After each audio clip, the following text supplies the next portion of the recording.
The Strait of Hormuz, where nearly 20% of global oil flows, has just been pushed to the edge of war. Part 1. Iran strikes first.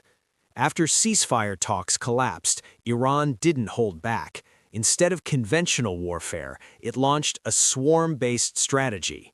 Kamikaze drones, naval mines, and dozens of high-speed attack boats designed to overwhelm even the most advanced navy on Earth. This is asymmetric warfare at its most dangerous, cheap, fast, and nearly impossible to fully defend against.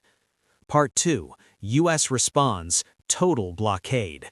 The USS Abraham Lincoln Carrier Strike Group is now deployed, backed by tens of thousands of troops.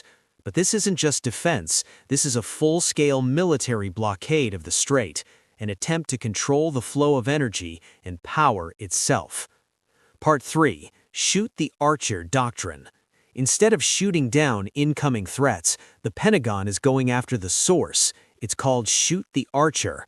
A-10 Thunderbolt II jets hunting speedboats in the open sea. B-52 Stratofortress and B-1 Lancer bombers striking underground missile bases before they can fire. This is preemptive warfare, fast, aggressive, and incredibly risky. Part 4. The real target, China. But here's where it gets bigger. This operation may not be about Iran at all. It's about China. China relies heavily on cheap Iranian oil, often traded in yuan.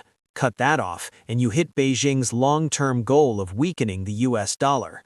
Now, reports suggest China could send its own tankers, possibly escorted, to break the blockade. And that's where things could spiral. Fast. Part 5. The Taiwan connection. If China challenges the blockade, this crisis could jump from the Middle East straight to East Asia.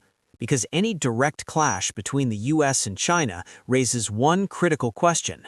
So the real question is, if China decides to break this blockade, does that mean World War III has already begun?